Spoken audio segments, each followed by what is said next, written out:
Hello, listeners. This is Mubilu Musoke with another conversation on democratization of Africa, the case of Uganda in comparative perspective.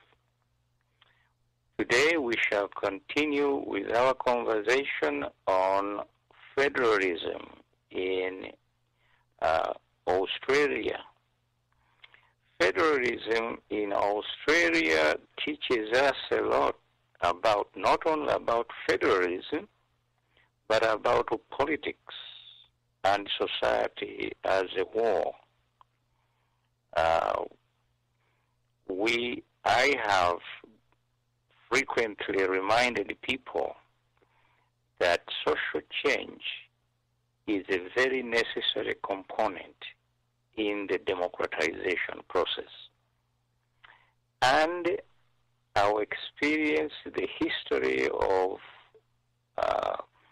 democratization and federalism in Australia will amplify that particular statement in more than one way. Today, we look at the issue of the Aboriginal people within the Australian federalism, how they were treated, and how long it took to resolve the problem. Probably one can say the problem still continues. I don't think it has been fully resolved because social change has not yet taken place to ensure that the Aboriginal people can fully enjoy their human rights within the Australian society. One indicator about the nature and gravity of Australian federalism is the perception of the white Australians that Aboriginal and Torres Strait Islander Australians first got the vote as a result of the very recent 1967 referendum. There are two problems here to recognize. First, while the white Australians are pathetically ignorant of their own history, the history of indigenous suffrage in Australia is more complicated, however.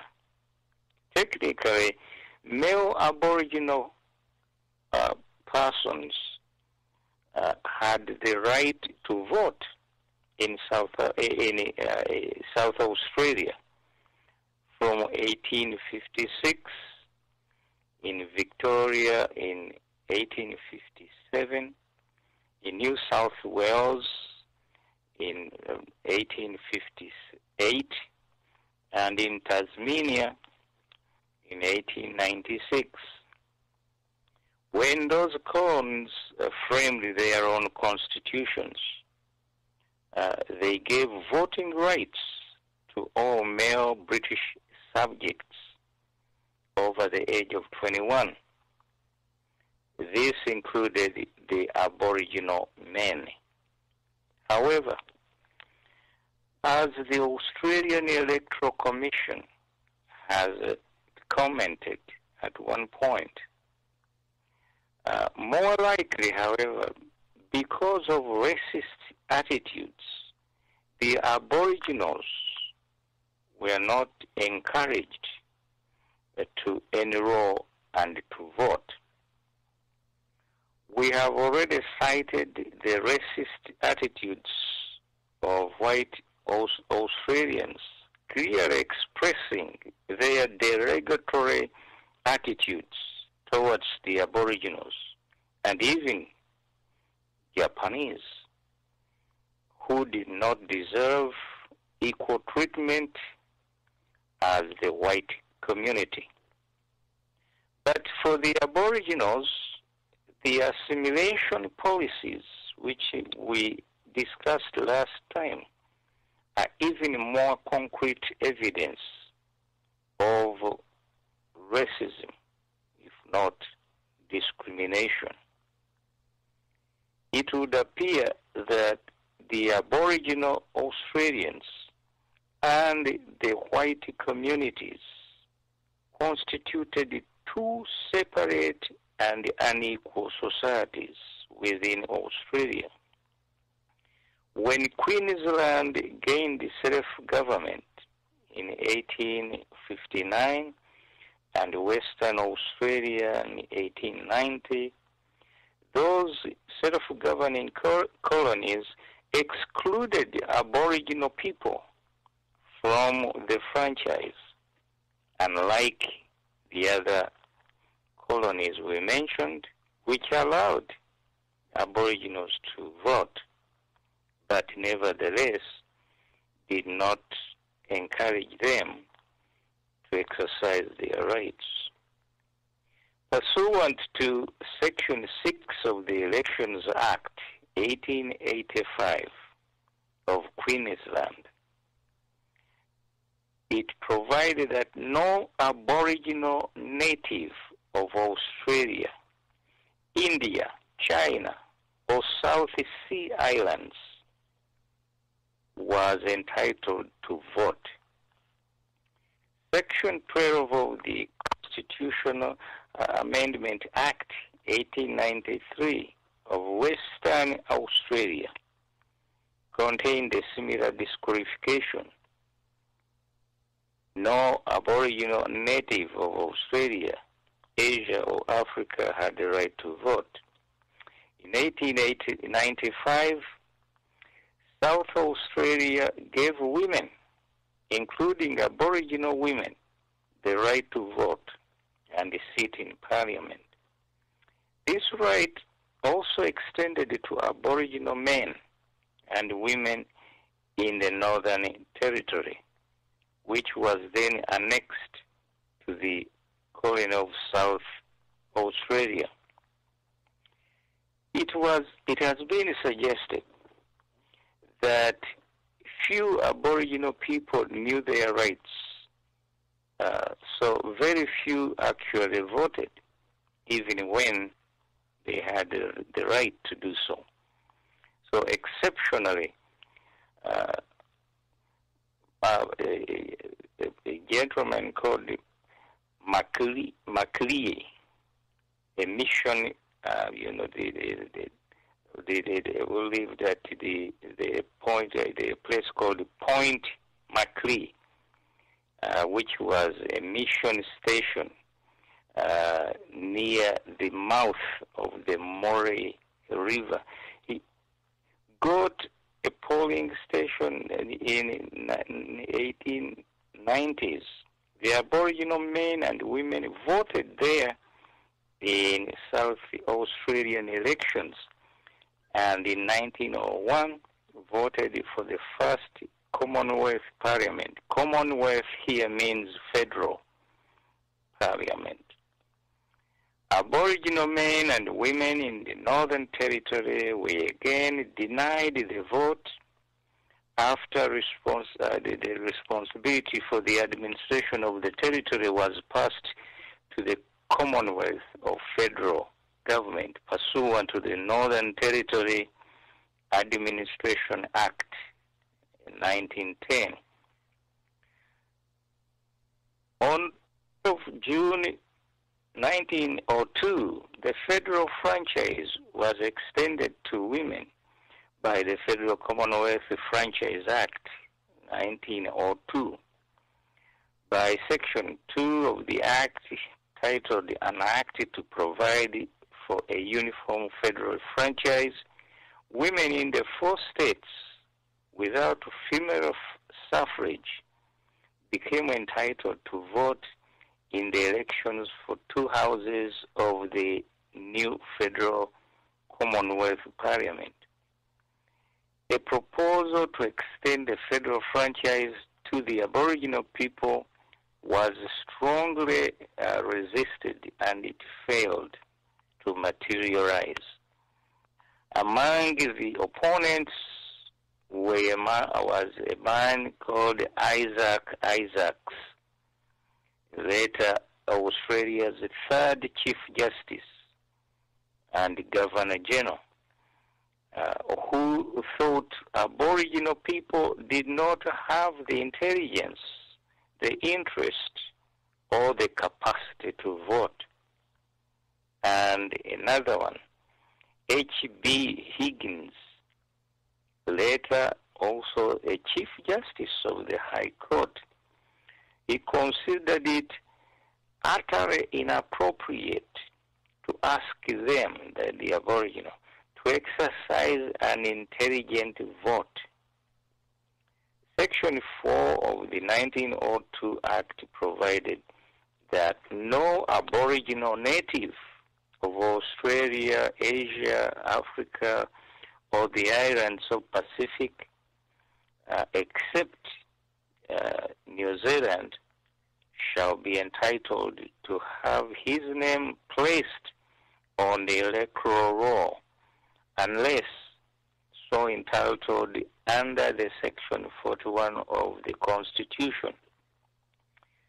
So you can see that the rights of the Aboriginals to vote, or human rights, in this respect, right to vote, were not guaranteed, and in some cases explicitly denied. And we shall come to this point at the end of this conversation when we look at international law and the concept of democracy itself. In 1949, the Commonwealth, that is Federal Electoral Act of 1918, was amended by the Commonwealth Electoral Act 1949 to extend the franchise to any Aboriginal native of Australia entitled to vote under the law of a state, or who is or has been a member of the defense forces, that is, who participated or was recruited in the army. But as a gentleman known as Arthur Caldwell put it, to our eternal shame, we have not treated the Aborigines properly. At last, our consciences have been stirred, and we are now admitting some of our obligations to the descendants of the Neanderthal man, whether he be full-blood, half-caste, or three-quarters caste, unquote. The oppositions, one of the opposition called Harold Holt, acknowledged uneasiness at the way in which we, as people, have treated the Aborigines, who are the true natives of the Australian continent. Notwithstanding such statements, the right to vote was not extended to all indigenous Australians at the Commonwealth, that is the federal level. So I mentioned this because it gives us a flavor of the history of Australia, a continent buried deep under, which most people hardly hear anything, especially in the United States. Very few people know what is goes on in Australia. In 1962, the Commonwealth Parliament enacted the Commonwealth Federal, or that is, the Commonwealth here always means federal when I'm referring to Australia. The Commonwealth Electoral Act, 1962, to give the Aboriginal natives of Australia the right to enroll, to vote, and to vote as electors of the Commonwealth, that is, of Australia. In the same year, Western Australia passed legislation giving Aboriginal people the right to vote in state elections. Queensland, one of the states, federal states, the last jurisdiction to do so, followed in 1965 with the Elections Act Amendment of 1965, which extended voting rights to all Aboriginal people and the Torres Strait Islanders in Queensland. In 1983, the last hurdle in the achievement of equal voting rights was crossed when a Commonwealth Parliamentary Committee recommended that compulsory enrollment should apply to all Australians, and the Commonwealth Electoral Legislation Amendment Act 1983 was enacted. When it comes to protection of human rights, Australian federalism teaches us a good lesson. Federalism per se does not protect human rights. This situation is aggravated by the autonomy of the federal states, which, in the case of Australia, had the right to determine who enjoyed the protections of human rights.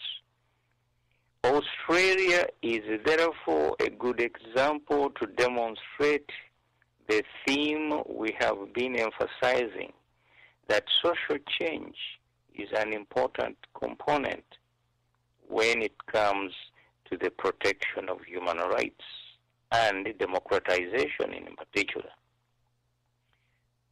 Towards the end of this study, or this conversation for that matter, this point will be further demonstrated by the history of the United States and South Africa.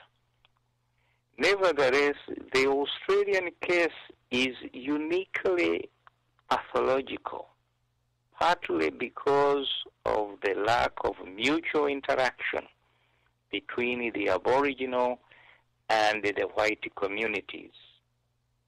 The result has been the political estrangement between the Aboriginal and the white communities, the growing economic gulf or disparities between the two communities, and sadly the psychiatric impairment of the Aboriginal communities in Australia as compared to the other countries such as New Zealand can testify.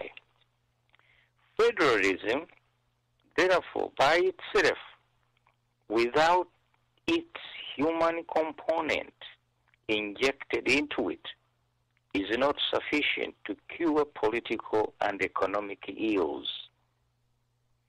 Australia has had hundreds of commissions of inquiries to study and propose solutions to these problems, but apparently with very little success.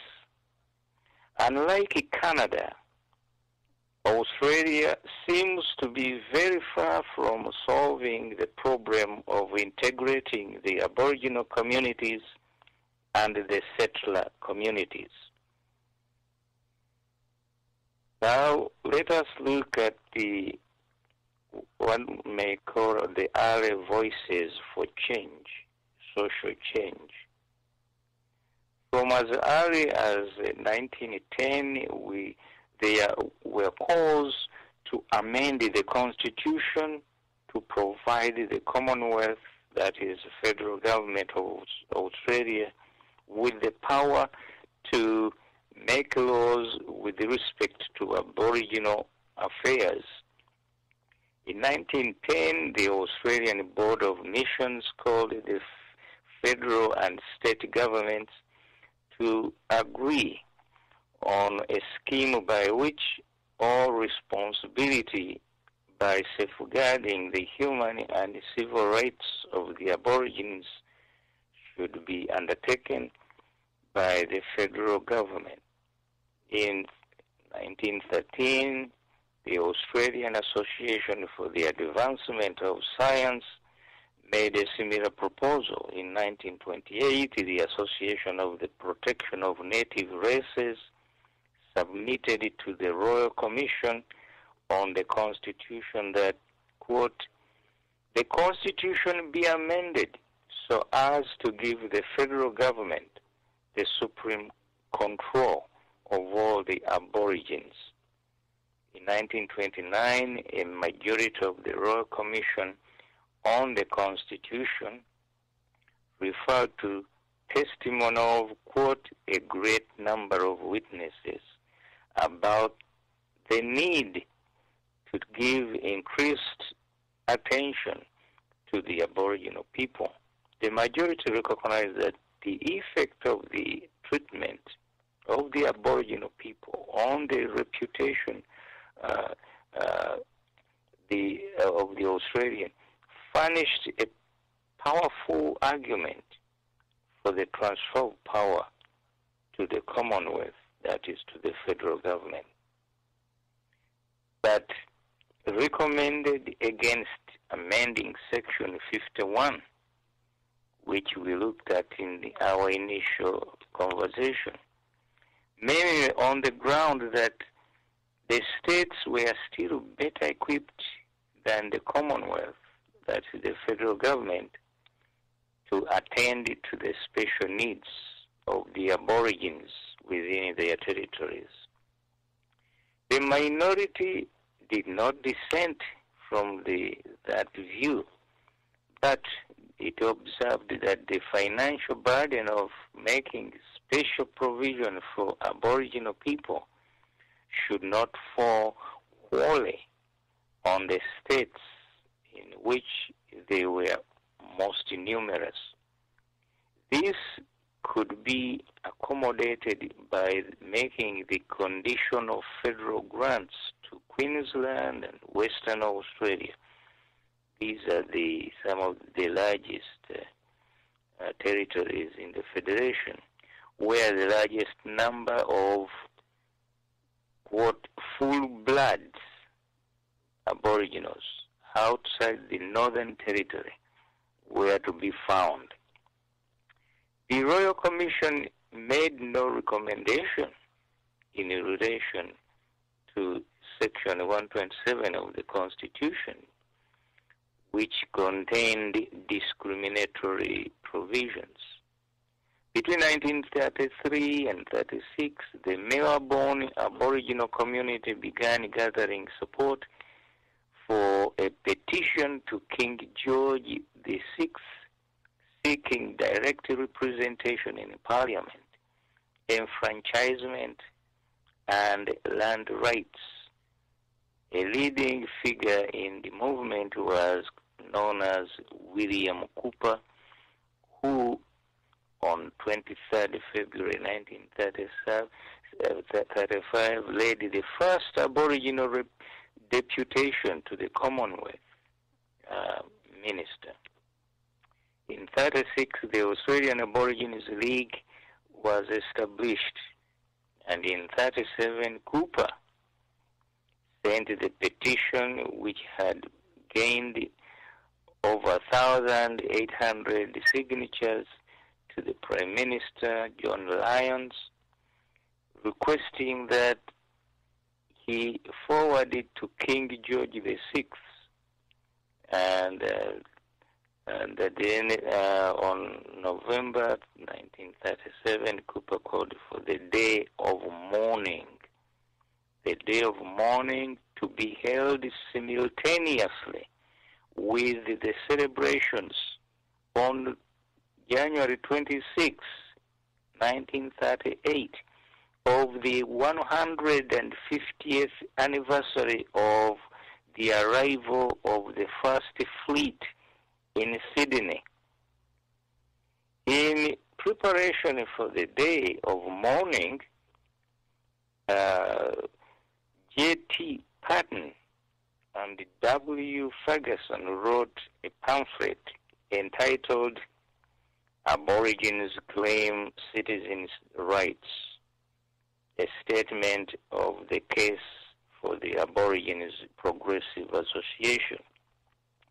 The pamphlet appealed for the new Aboriginal policy, full citizenship status, equality, and land rights, and condemned the New South Wales Aborigines Protection Act 1909 to 1936 and the Aborigines Protection Board. All these things were happening to change society, but not much really changed within the Australian communities. In 1959, a joint parliamentary committee on constitutional review unanimously recommended the repeal of Section 127 of the Constitution, but it did not reach agreement on the grant of legislative power with respect to Aboriginal people. As you know, in Canada, the Aboriginal people have these rights to legislate for themselves within their areas, or as they say, these communities. The Joint Parliamentary Committee also recommended the repeal of Section 25. In 61, the Federal Conference of the Australian Labor Party, at the instigation of Beazley, resolved that Section 127 be repealed and the exclusion of Aboriginal people under Section 51 be removed. But, of course, it did not happen. In 1953, the Yarikala elders of Yolngu people presented a petition to the Commonwealth Parliament. The petition protested the Commonwealth government's decision to grant mining rights in the over their land reserve and called for recognition of the Yolngu land rights and parliamentary inquiry into the issue. In response, the House of Representatives set up a seven-member select committee to investigate the grievances of the Yolngu people. The committee recommended payment of compensation to the Yolngu people, protection of sacred sites, acknowledgement of moral rights and of the Yolngu people to that land which they occupied. As recent as 1964, the leader of the labor opposition at that time, Asa Caldwell, introduced the constitutional alteration Aborigines Bill to remove the exclusionary words other than the Aboriginal race in a state, which appeared in Section 51 of the Constitution, which we talked about at the beginning of these conversations, called for attention to possible United Nations criticism that the Constitution was discriminating against Aboriginal people. And we will come to that point. The United Nations passed an international convention in 1965 against all forms of racial discrimination, although that continued in Australia. In 1965, Prime Minister Menzies introduced the Constitution alteration, repeal of Section 127 bill for the referendum to remove that section from the Constitution. In March 66, Billy Wentworth, the Liberal member for one of the constituencies, later he became the first Prime Minister, Minister for Aboriginal Affairs, introduced a private member's bill to repeal Section 51. But, of course, it was not repealed. They also wanted to repeal Section 117, but again, to no avail. In 1966, a guy called Vincent Linghiari, sounds Italian, led a walk-off of 200 Grinj Ingeriam, these people, the Aboriginal stockmen from the cattle station in Wave Hill in Northern Territory, in protest at their pay and living conditions. The walk-off, they say, immortalized in the Paul Kelly and Keith Comedy song, the song which says, "From little things, big things grow." It generated support within many sectors of the Australian population. But again, not much was done, although the purpose was to gain self-determination.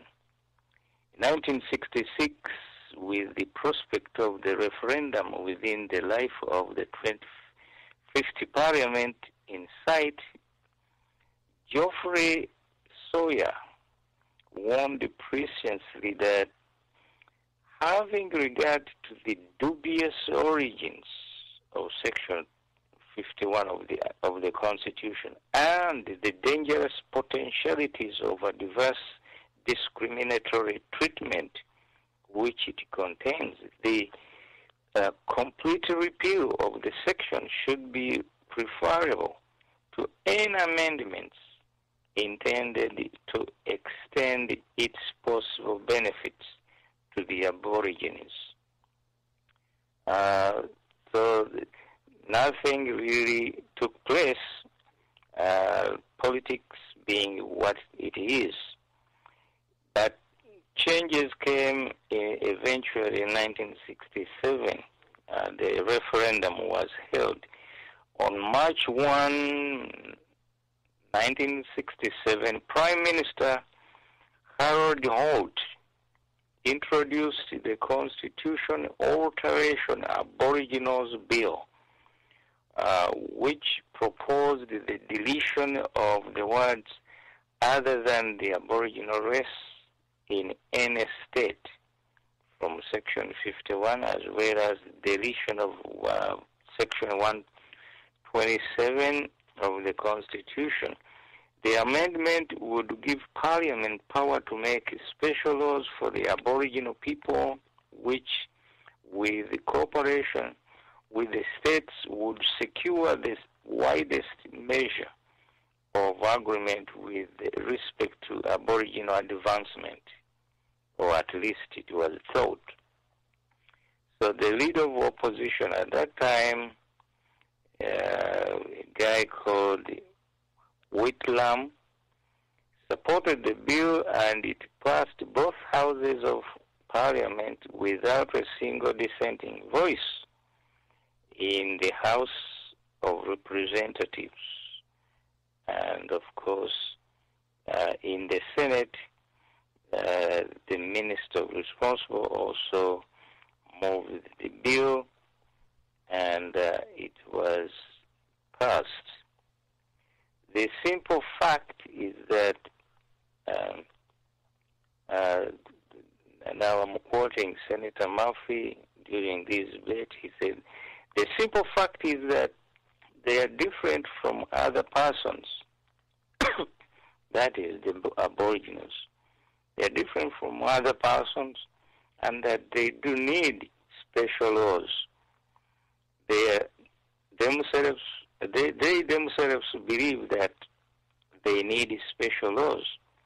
In this proposed law, there is no suggestion of any intended discrimination in respect of the Aboriginals, except a discrimination in their favor. Excuse me. Well, I don't know whether discrimination can be in anybody's favor, since discrimination means mistreatment. Okay, there is nothing to indicate that anything approaching revolutionary change was going to take place. But anyway, the referendum was put on 27 May 1967, and the referendum, when the proposal was approved, 90.8% of the valid vote nationally. This remains in Australian history the largest majority for any referendum ever held in Australia, more than 10% higher for any other referendum before. So the referendum to repeal the discriminatory laws in 1967 was enacted, and the rest, so to speak, is history. What were the results of the two amendments to the Constitution? First, the repeal of the overtly discriminatory provision in Section 127 meant the removal of the prohibition on counting Aboriginal people in the population statistics. The existence of census data from 1971 in relation to the demographics of the Aboriginal and Torres Strait Islander population has enabled the calculation of key health and other socio-economic indicators such as infant mortality rates and life expectancy. These statistics were by law excluded of the Aboriginals, were excluded from the national statistics. Second, the specific exclusion in Section 51 of the power to make laws with respect to the people of the Aboriginal race in the state, that the state means, of course, of Australia, was removed. The Aboriginal and Torres Strait Islander peoples ceased to be mentioned at all in the Constitution with that amendment. So the 1967, I mean, the original constitution of 19 established a negative citizenship of the country's original peoples. The reforms undertaken in 67, which resulted in the counting of indigenous Australians in the national census and the extension of the races, power of the indigenous Australians, can be viewed as providing a neutral citizenship for the original Australians for the first time. What is still needed is a positive recognition of the status of the country's indigenous peoples, and yet sharing a common citizenship with all other Australians. And this is where I started saying that the two communities were living in the same country but separately, isolated from each other, except for in the cases of assimilation, which were a sad history of the Aboriginal people. Assimilation meant taking the children of the Aboriginals and making them live with the white families. And that was intended to assimilate them into the white community. But of course that meant the death of their culture. And eventually, anyway, the assimilation policies, much as they were viewed by those who practiced them as beneficial to the Aboriginal people, were in fact discriminatory. Of the particular significance among the post-1967 legislation enacted by the Commonwealth Parliament is the Aboriginal Land Rights Northern Territory Act, 1976. The Woodward Royal Commission, which sat in 1973-74 into the original Aboriginal land rights in the Northern Territory, provided a legislative blueprint, and a bill was introduced into Parliament in 1975 by the Prime Minister Whitlam. The Prime Minister Malcolm Fraser, who came later, reintroduced the bill and steered it through the Parliament in 1976. The Act provides for the strongest form of land rights in the country and has resulted in almost half of the Northern Territory coming under Aboriginal ownership. The territory's power in Section 122 of the Constitution, which existed before the referendum in 67, it provided for a source of Commonwealth legislative power in Section 51 was no longer required. So significant changes took place, and among these there was the World Heritage Properties Conservation Act, 1983, the Aboriginals and Torres Strait Islander Heritage Protection Act, 1984, and the Native Titles Act, 1993, the Corporations, Aboriginal and Torres Strait Islander Act of 2006.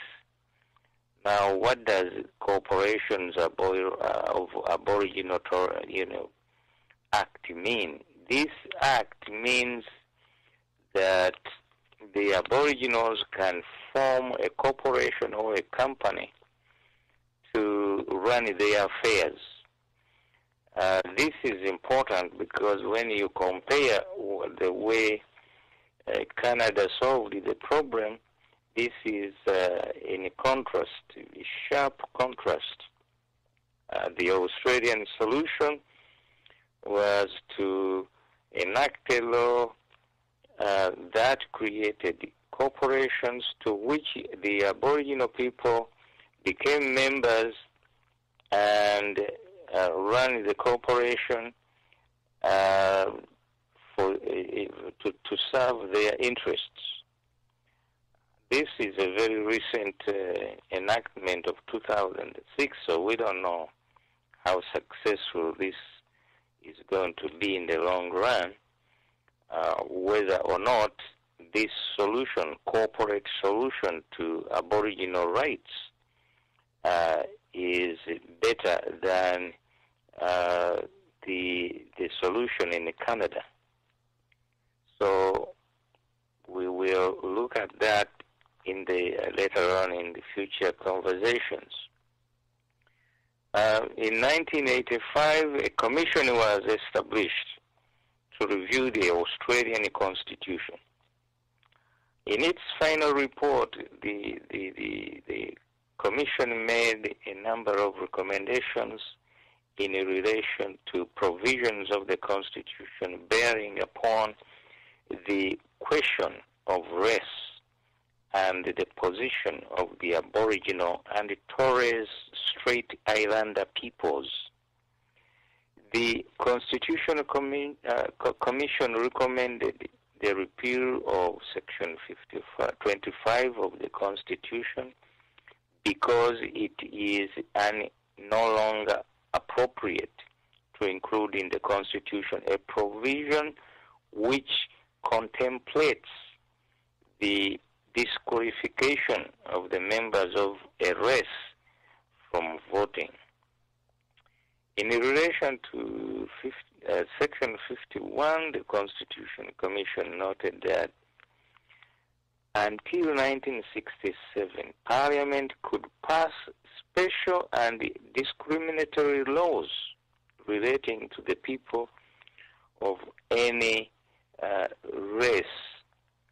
The Constitutional Commission referred to a number of decisions in recent years in which the judges had observed that laws made under Section 51 of the Constitution may validly discriminate against as well as in favor of the people of a particular race. The Constitutional Commission concluded it is inappropriate to retain Section 51 because the purposes for which historically it was inserted no longer apply in this country. Australia has joined the many nations which have rejected race as a legitimate criterion on which legislation can be based. The attitudes now officially adopted to discrimination on the basis of race are in striking contrast to those which motivated the framers of the Constitution. It is inappropriate that the change in attitude be reflected in the omission of Section 51. The Constitutional Commission also considered it unnecessary to retain Section 51 for the purpose of regulating such things as the entry and activities of aliens in Australia or the confinement of people who might reasonably be suspected of acting contrary to Australia's interests. Other legislative powers provided ample support for such laws directed at protecting Australians from any activities or groups which were not in the national interest. Obviously, the Commission's statement was made long before 9/11. So whether or not it is still equally valid after 9/11, it's for anybody's opinion to express. Together with the recommendation of the omission of Section 51, the Constitutional Commission recommended the insertion of a new paragraph that would give the Commonwealth Parliament express power to make laws with respect to the Aborigines and Torres Strait Islanders. The recommendation was made because, one, the nation as a whole has a responsibility for Aborigines and Torres Strait Islanders, and two, the new power would avoid some of the uncertainty arising from and concern about the wording of the existing power. So the approval of such alterations in the Constitution would retain the spirit and make explicit the meaning of the alteration made in 1967 when Justice Brennan, this is not the American Brennan, but the Australian Brennan, had described as an affirmation of the will of the Australian people that the odious policies of oppression and neglect of Aboriginal citizens were to be at an end, and that the primary object of the power is beneficial, unquote. Consistent with such an approach, the Commission recommended the insertion of a new section of 124G, which would give everyone the right to freedom from discrimination on the ground of race. In relation to the rights to equality, the Constitutional Commission recommended that the Constitution be altered to provide, one, that everyone has the right to freedom from discrimination on the ground of race, color, ethnic, national origin, sex, marital status, or political, religious, or ethical belief. And two, subsection 1 is not infringed. The one I just quoted is not infringed by measures taken to overcome disadvantages arising from race, color, ethnic, or national origin, sex, marital status, or political, religious, or ethical belief. What that means, actually, in plain layman's language, is that although discrimination on the basis of race and other factors is prohibited, affirmative action to help those who are disadvantaged is not prohibited. That's what it means. The Constitutional Commission also considered a proposal for the constitutional backing for an agreement between the Commonwealth of Australia and the representatives of the Aborigines and the Torres Strait Islanders. The Commission noted that the history of the gradual occupation of Australia was filled with examples of disregard for the interests of the Aboriginal people dispossessed from their land, and that in recent years attempts had been made to formally recognize the fact that Australia was occupied before European settlement, and that settlement had had an adverse effect on the indigenous inhabitants of the land. The Commission also referred to the recommendations of made in 1983 of the Senate Standing Committee and on Constitutional and Legal Affairs of the insertion of in the Constitution of a provision along the lines of Section 105 of the Constitution. And so the Commission again, this is a recent commission of 2000. The Commission reported in 2012, so it's very, very recent. We are still talking about these issues. That's why I'm dwelling on them, not necessarily to bore you, but to make you hopefully understand the gravity and the nature and complexity of the problem, which requires social change before it can be resolved.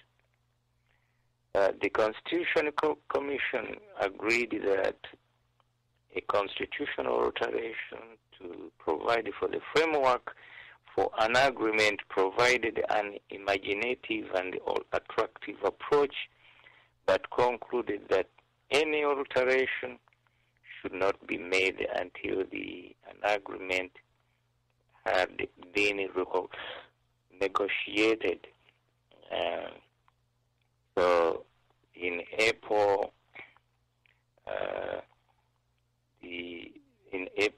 1991, the Constitutional Centenary Conference held in Sydney presented to the Prime Minister, state and territory premiers, and chief ministers. Premiers are, of course, the prime ministers of the federal states. Prime Minister is the head of the Federation of Australia, and opposition leaders to the statement, which recommended, among other items, for action that the reconciliation process should seek to identify what rights the Aboriginal and Torres Strait Islander peoples have and should have as the indigenous peoples of Australia, and how best to secure those rights, including through constitutional changes. So I will take a break here now that the first hour has expired, and I'll be back to continue the conversation after the break. Thank you very much.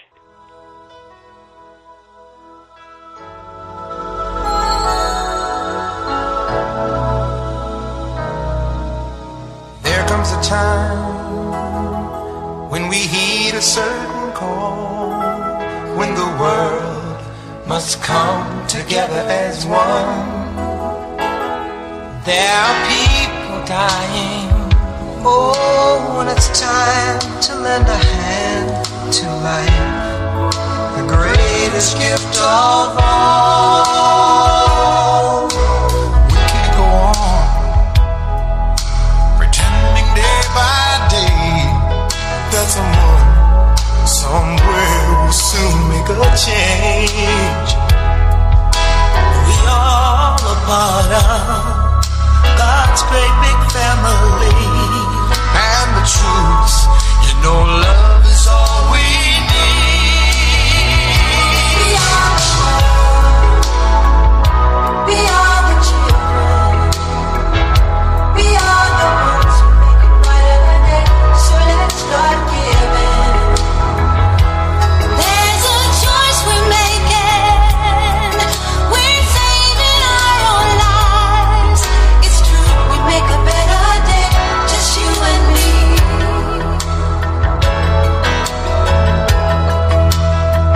Well, send them your heart so they know that someone cares, and their life will be stronger and free, as God has shown us by turning stone to bread.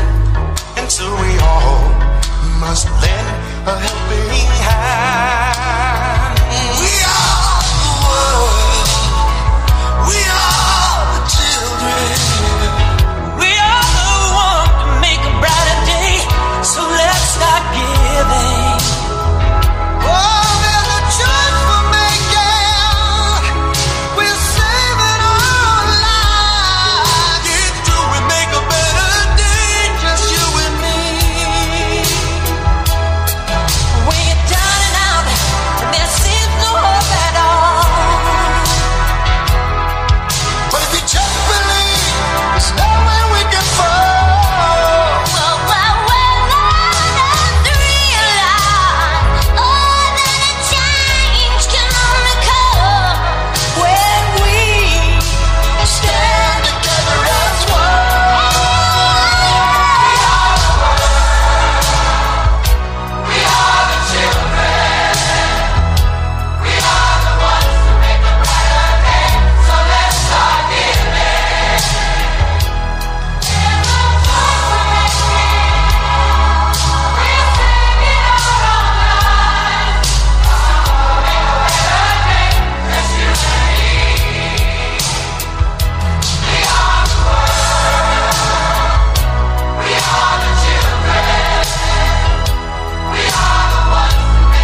After a short break, I'm back to conclude today's conversation on democratization of Africa, the case of Uganda in a comparative perspective, looking at the Australian federalism.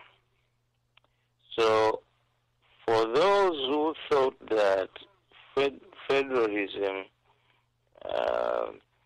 is an instant solution of all our political, social, and economic problems, you have to study the Australian federalism first to understand that that's not true.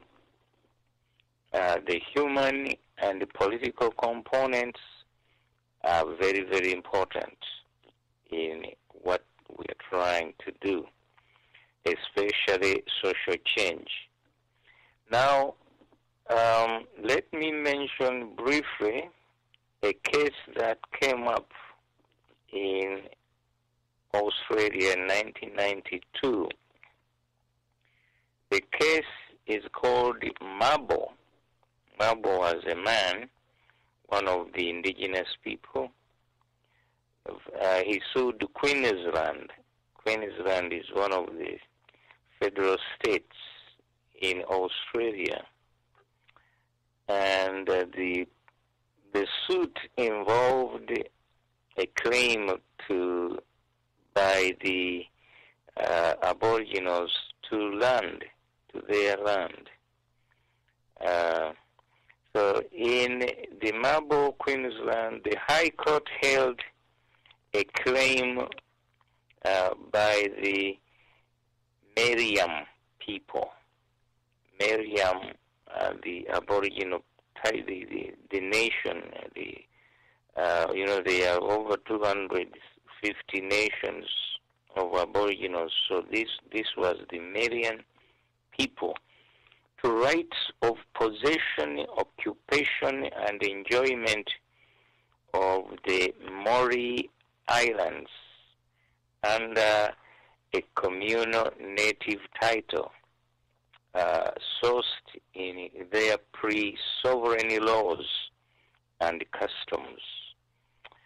I'm not going to give you too many details on this. It's just a summary, but for you to understand how the process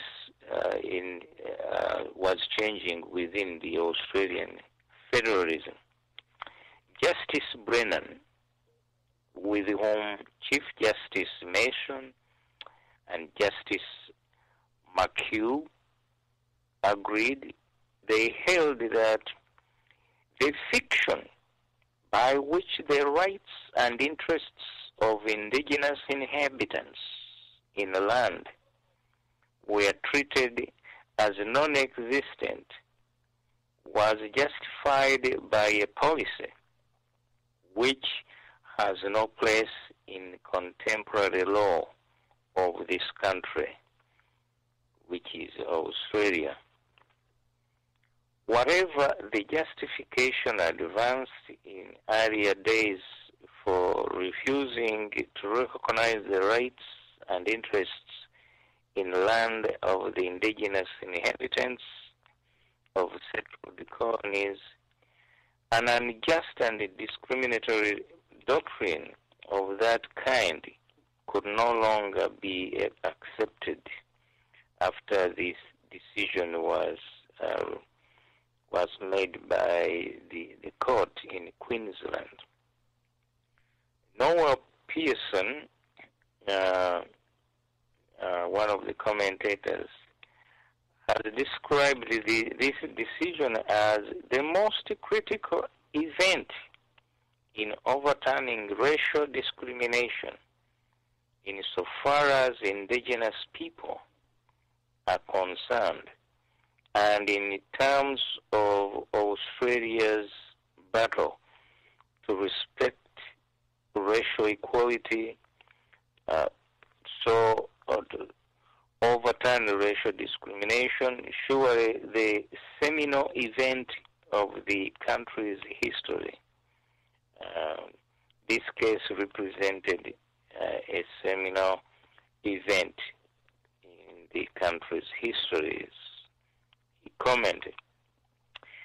The significance of the decision is that it recognizes the Aboriginal law and custom as a source of law for the first time in 204 years of colonial settlement. Probably here I should make a brief comment just in case people misunderstand this ruling in Australia as compared to what happened in Africa. In Africa, when the colonial powers, especially the British, took over territory, and the French also and Portuguese, they really had similar policies based on similar legal principles. They recognized some rights, customary law rights of the indigenous people. And so people continued to own land under customary law. This was not the same in Australia. In Australia, what happened was this presumption that when the white people settled in Australia, the principle of terra nullius, empty territory, was occupied by the colonists, and therefore that extinguished the rights of the indigenous people. So this was not true for Africa. In Africa, customary law and the rights to land continued. People still used and owned land in various forms depending on the custom of the community.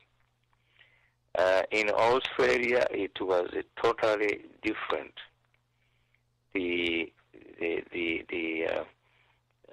settlement of the colonists presumed the entire the taking over of the land on the basis of occupying on the principle of terra nullius, that they were occupying an empty territory. So that this case was very important, decided in 1992. It reversed that principle, the principle of terra nullius.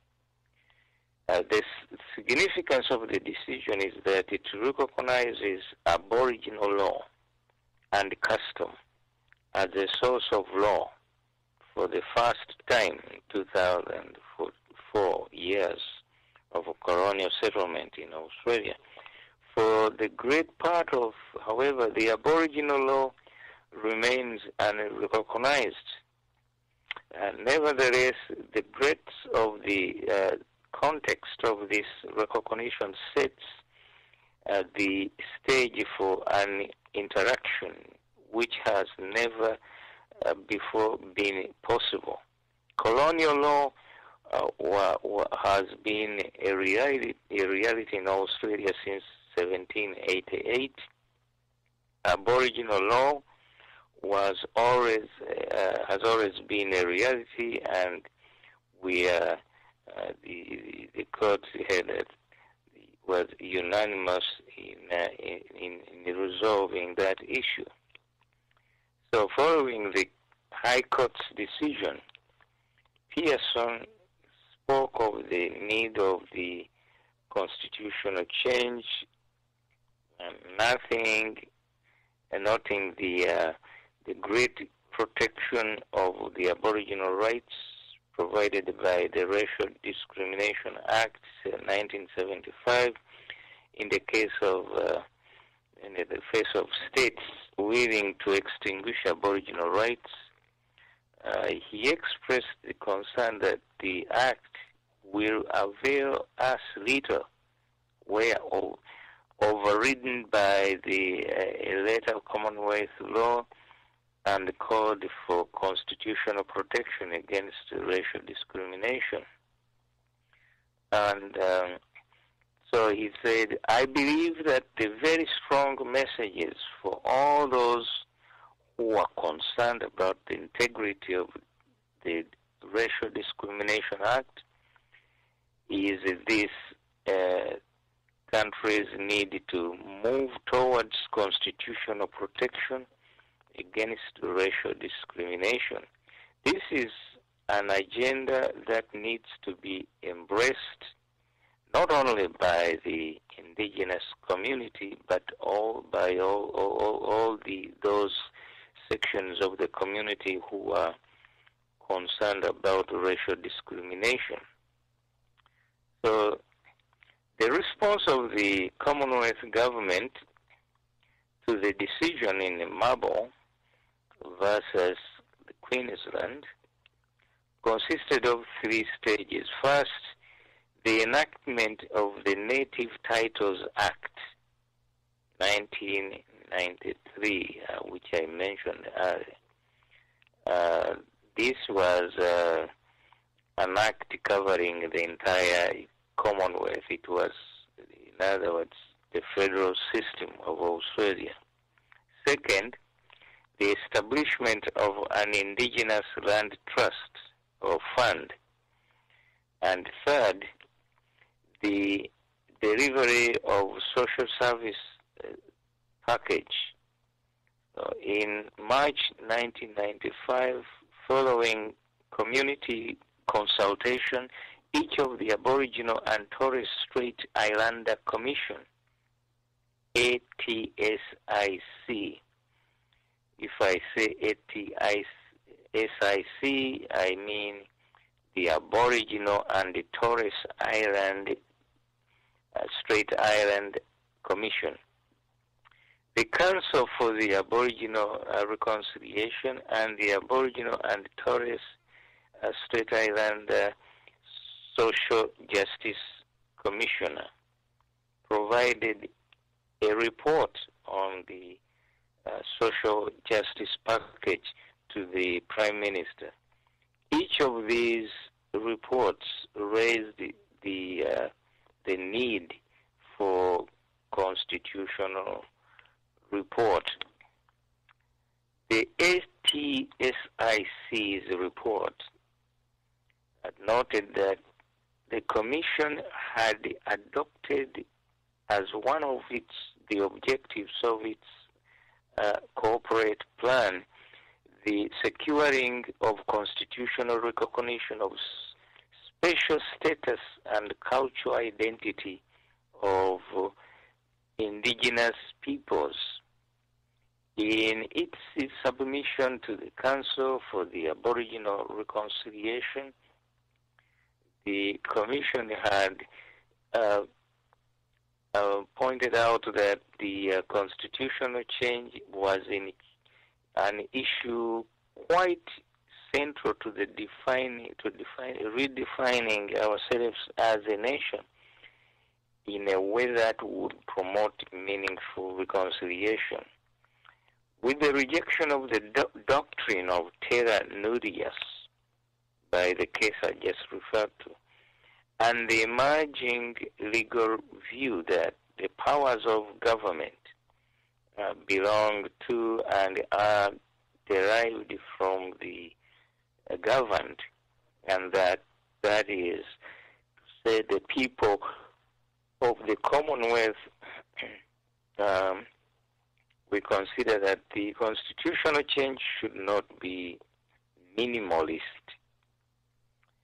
There need to be recognition of the Constitution that the sovereign power and accorded to government is derived from the people of, including the Aboriginal and Torres Strait Island peoples, whose native rights predate British colonization. So the SIC report noted that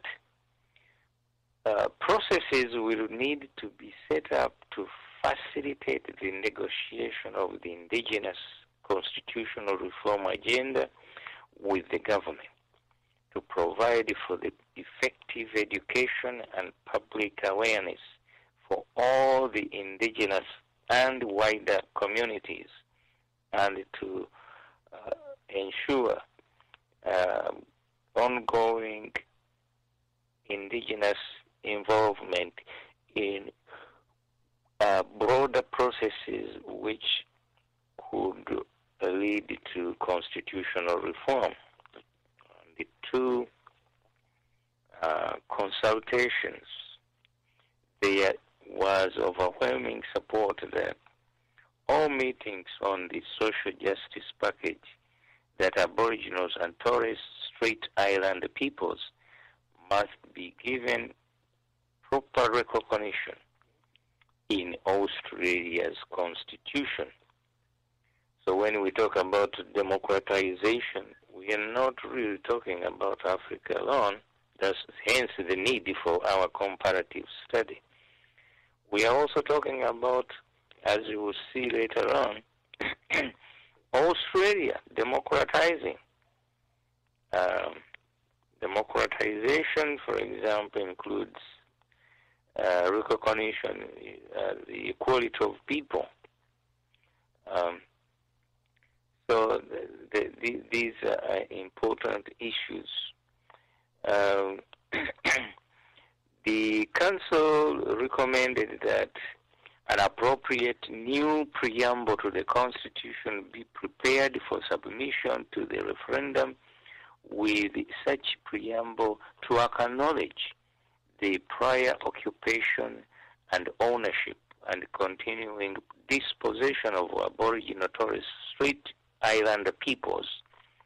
So here we are talking about a constitution which was enacted in 1900, and they are talking about rewriting the preamble in order to recognize the Aboriginal people in that constitution. That would truly be a democratizing process.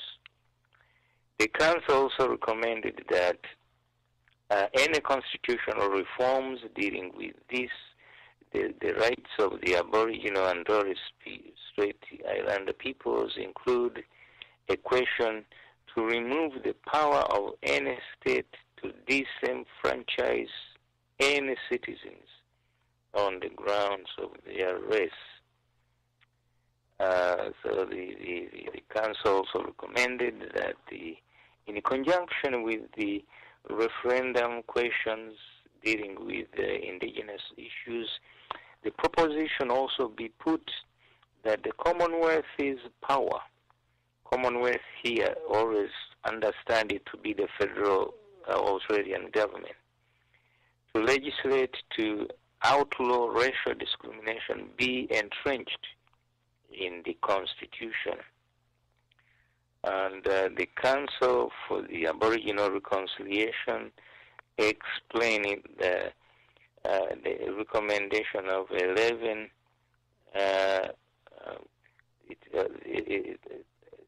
it explained as follows. At the same time as the referendum question is put to repeal the race-related provisions of Section 25 of the Constitution, an opportunity would arise to pose a positive question to entrench in the Constitution a new clause which would explicitly prohibit the making of laws which discriminate on the grounds of race, itself where such provision was for specific benefit of the race involved, and providing that the Commonwealth has the power to legislate to outlaw all the forms of discrimination on the grounds of race. So the social justice package proposals were not progressed further before the 1996 federal election. Now, let us look at the changes that took place after 1967. Remember that was the year of the referendum.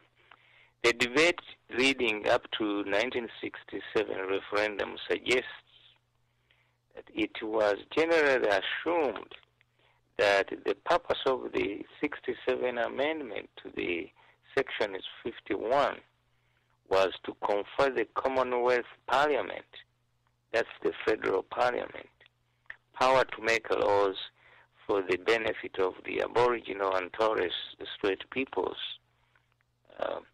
In 1982, a justice of the High Court held that the power was wide enough to enable Parliament to make laws, A, to regulate and control the people of any race in the event that they constitute a threat or a problem to the general community, or B, to protect the people of a race in the event that there is a need to protect them. Yeah, so these were the changes suggested. In a contribution to the collection of the some of the essays written on the subject, the Honorable Robert French provided an overview of the post-1967 High Court jurisprudence in relation to Section 51, which culminated in the decision of another case decided by the court, and the recommendation was that obviously Section 51, which was enacted in the Australian Constitution, the Australian Act of 1900, be removed. Robert French concluded, adopting the recommendation of the Constitutional Commission in 1988, that the race power be replaced by a provision empowering the Commonwealth Parliament to make laws with respect to the Aborigines and the Torres Strait Islanders. Such laws are based not on race, but on the special place of those peoples in the history of the nation. And so the process of change has been slow. Now probably you understand why I always say that social change is an essential component of democratization, changing of the society itself. So you can see Australia, most people have always assumed that it was a democratic political system. But with the existence of that discrimination entrenched in the Constitution, how could it be democratic? We will look at this in our concluding remarks to today. So the constitutional history of Australia cannot be considered in isolation from the present levels of economic and social disadvantage suffered by a high proportion of the Aboriginal and Torres Strait Islander people. The closing gap statistics are by any standard a cause for concern. The best intentions of the governments at all levels have failed to achieve acceptable results. Earlier on, of course, we dealt with provisions in the federal constitution for fiscal equalization of the states. Now, here we are presented with a different problem. It is not fiscal equalization of states, but of people, of communities.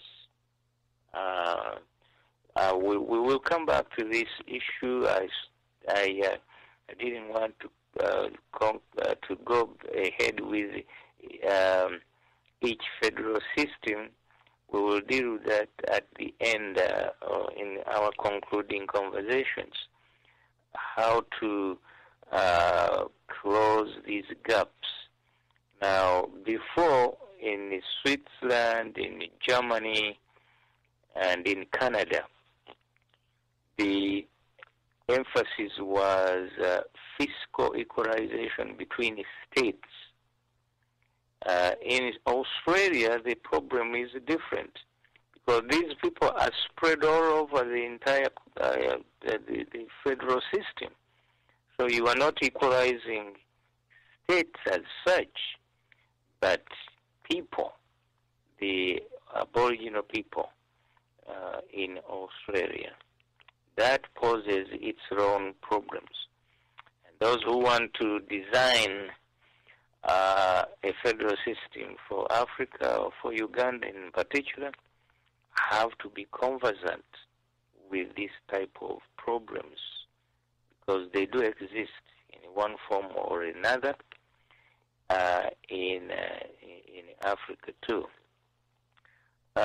So it is not intended to suggest that past discrimination and non-recognition of the Constitution are the only reasons why poverty among Aboriginal and Torres Island Australians remains unacceptably high. However, there are credible arguments that until remnant discrimination is removed from the Constitution and all people are treated equally before the law, we will not ultimately succeed in achieving socio-economic equality, no matter how much the responsibility we take to confront the more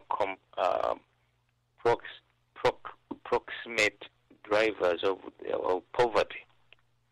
And that is one of the statements from the commentators. The Royal Australian and New Zealand College of Psychiatrists has identified an association between lack of constitutional recognition and the socio-economic disadvantage of indigenous people. The college's submission to the panel in Australia was, quote, the Royal Australian and New Zealand College of Psychiatrists recognizes that Australia as a nation needs to take the steps to put right what can be put right and to provide appropriate restitution to the communities and individuals who have been injured by historical policies. Recognition of the indigenous Australians as the first people of Australia is a critical step to support the improvement of indigenous mental health. It is important for psychiatrists as a group to continue to practice and support reconciliation, understanding the need for and supporting the call for recognition of indigenous Australians as the first people in a law is part of this contribution, the psychiatrists continue to say. And in conclusion, they add, the lack of acknowledgement of the people's existence in the country's constitution has a major impact on their sense of identity, value within the community, and perpetuates discrimination and prejudice, which further erodes the hope of indigenous people. So you can see that discrimination and mistreatment are not simple practices. They can affect the psyche of the individuals or the groups that are discriminated against. And Australia is a very good example of this kind of injury, mental injury to a group of people within the community. So it is important that we take these issues very, very, very seriously. The more we understand the nature, the problems, the better we are to tackle them and to effectively solve the problems. That's where social change comes in. You cannot eliminate racism by mere legislation. It takes changing people's attitudes, people's behavior, people's view of each other, that respect of each other. This respect also has consequences, as the College of Psychiatrists has pointed out, the Australian and New Zealand College of Psychiatrists. I believe any psychiatrist can do that. By the way, that reminds me, I've read the history of Kenya and the Mau Mau were these, at that time were called the terrorists who were fighting the colonial government.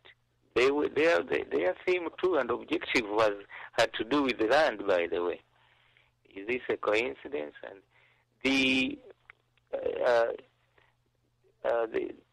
psychiatrists were brought in supposedly to study these Mau Mau people and hoping that they will understand why they are fighting.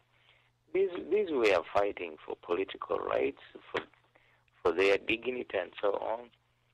So these are complex issues, and you can't just, with the stroke of the pen, erase them away or wish them away or say we have concluded a report, a commission of inquiry, and then close the books and assume that you've solved the problems. So the history of the Australian Constitution and law and policy relating to the Aboriginal and Torres Strait Islander peoples since the Federation was created is important in order to fully address in terms of the reference. Those aspects include the racial discrimination and the political and economic factors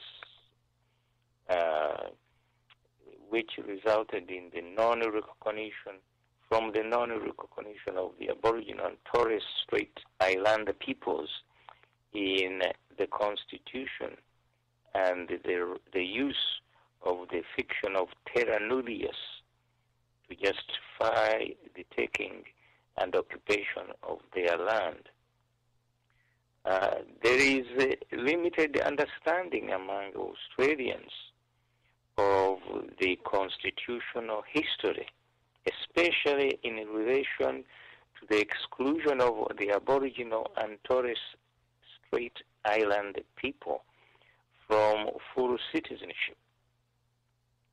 So here you can see one of the sociological functions of a constitution to create a community, and to create a community that is proud of itself.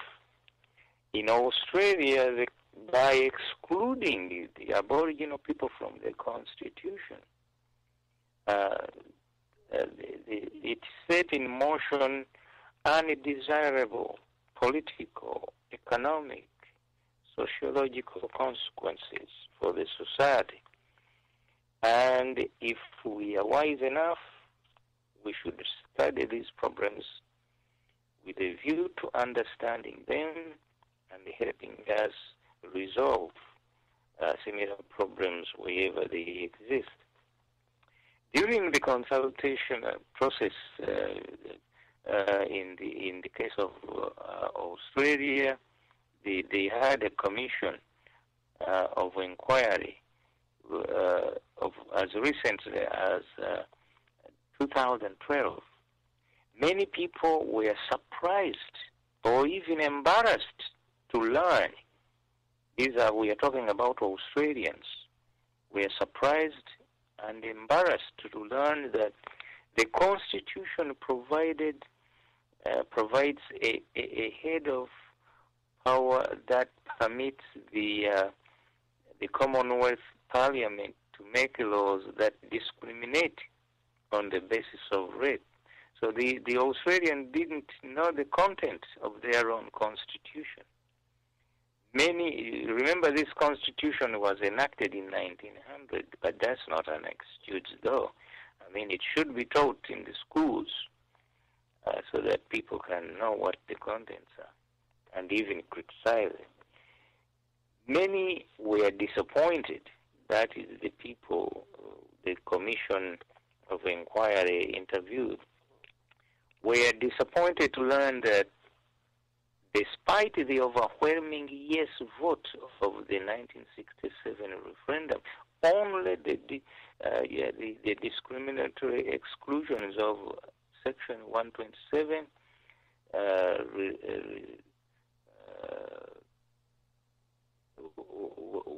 were voted upon, and the people did not even understand all the full implications of the process they were engaged in. Many were especially concerned to learn that Section 51 of the Constitution, as amended in 1967, does not prevent legislation that potentially discriminates on the basis of race. So the 1967 reforms were as good as useless to some extent.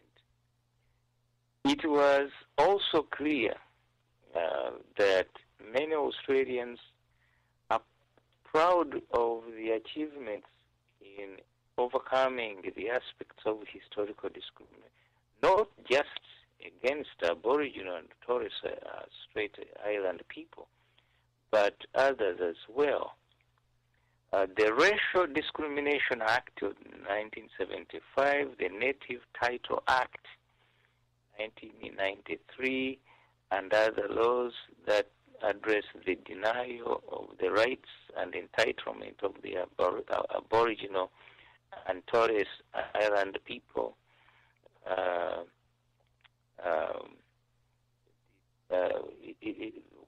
if implemented, can lead to progress towards the recognition of Aboriginal and Torres Island peoples as the first Australians and confirmation of their full and equal citizenship in Australia. So while Australians are justifiably proud of their modern nation, whose foundation is the Constitution, they are increasingly aware of the blemish on their nationhood caused by the two of the sections of the Constitution, Section 25 and Section 51. They are also increasingly aware that in one important respect, the Constitution is incomplete. It remains silent in relation to the prior and continuing existence of Aboriginal Torres Strait Islander people. An essential part of the national story is missing, in other words, for Australians. I must point out, constitutions are not mere pieces of paper, as most of our politicians in Africa. Who would say, hiyo karatasi yako mimi sipendi. I don't care about your piece of paper. I don't like it. That was speaking in Kiswahili. For him, the Constitution was a piece of paper, and it couldn't affect his behavior. And we are here trying to tell you that democratization creates norms, and the norms which are embodied within the Constitution constitute the content of why people behave in a certain way. And that's part of democratization. Democratization refers to the process by which a people, if they write a constitution, the content of that constitution is part of their moral behavior, ethical behavior, their political behavior. And of course, the Constitution ultimately is the conscience of a nation. And it need not even be written. Great Britain is the best example. They have a constitution which is embodied in practices and conventions and normal acts of parliament, but not written down in a constitution. However, where it is written down, and we are looking at Australia now, the discrepancy between the conscience of the people and what is written in the Constitution is very, very important. Now, in a conclusion, let me talk about, conclude on the issue of international law and democracy. Australia signed the International Convention on the elimination of all forms of racial discrimination on October 13, 1966, and acceded to the same convention on September 30th, 1975. Acceded means accepted the binding force of that convention. It was binding on Australia from 1975. Now, put in context what we've been talking about. This is supposedly a developed country. It signed the International Convention on the Elimination of All Forms of Racial Discrimination in October 1966. This convention was passed by the UN in 1965, and it became it entered into force on January 4th, 1969, after the necessary number of people or countries had acceded to it or had signed it to be bound by it. And Australia did this September 30th, 1975. Now, the states, the preamble of the convention, of this convention, elimination of forms of racial discrimination, the preamble says this: the states parties to the convention, considering that the Charter of the United Nations is based on the principles of the dignity and equality inherent in all human beings, and that all member states have pledged themselves to take joint and separate action in cooperation with the organization, that is the UN, for the achievement of one of the purposes of the United Nations, which is to promote and encourage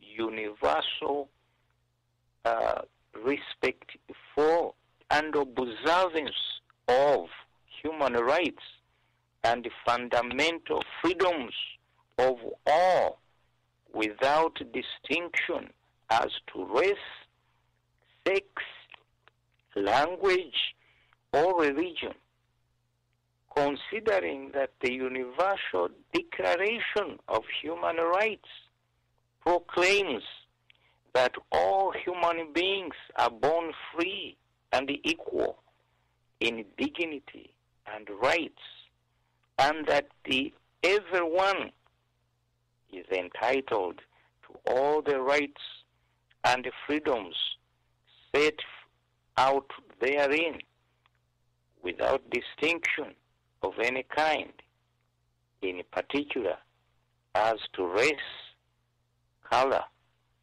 or national origin. That's the preamble. Article 1 of this convention provides that in this convention, the term racial discrimination shall mean any distinction, exclusion, restriction, or preference based on race, on color, on descent, on national or ethnic origin, which has the purpose or the effect of nullifying or impairing the recognition, enjoyment, or exercise on an equal footing of human rights and fundamental freedoms in the political, economic, social, cultural, or any other field of public life. I think that is sufficient quotation. The Article 1 has 4 sections. I just read section 1. I think that's sufficient to give you an idea as to what this convention was about. It was signed by Australia, September 30th, 1975. But Australia continued to have a constitution which discriminated against the Aboriginal people. That's where now the issue of democracy comes in. democracy, I must point out, cannot exist except where there is equality of all people under the law. It cannot exist except where there is freedom of the people, and the freedom is guaranteed. Freedom of assembly, of association, of expression. And democracy cannot exist where there is no security of the people, individuals and groups. And lastly, for rights of individuals, where there is free, fair, and regular elections, and the people are free to participate without their votes being stolen or somehow manipulated, or people being threatened by police or by the military and so on. Those are the four first ingredients for democracy to exist. The three last elements are the separation of church and state. In Sudan, a woman, a Christian, is told you have to change your religion, you can't be a Christian, you have to become a Muslim in order, if you don't want to be executed. Freedom of religion is important, and people should be free to embrace any faith. The rule of law must exist. In other words, the courts should be independent, and they should operate fairly, and everybody must be subject to the rule of law. There must be separation of powers. So, with all these elements, you can have democracy. But we've seen the case of Australia. Everybody assumes that Western countries are democratic. Now, I'm pointing out that the case of Australia, where in a constitution, the Aboriginal people were discriminated against, and therefore there was no equality between the Aboriginals and the settlers on the two communities. That means that there was no democracy in Australia. You may be surprised to hear that from me, but I've given you the reasons why I believe even a country like Australia may not be democratic if it denies people equality.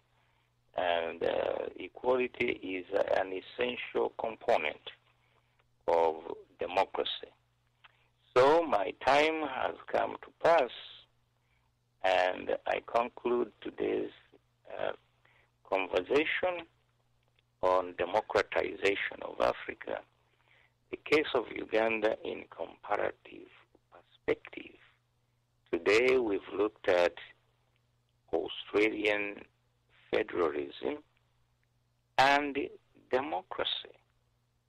And in order to learn it, to understand it, to appreciate what these values are and do for human beings, and in building a stable and harmonious community. So until next week, I look forward to your tuning in to another conversation of democratization of Africa, the case of Uganda in comparative perspective. Thank you very much.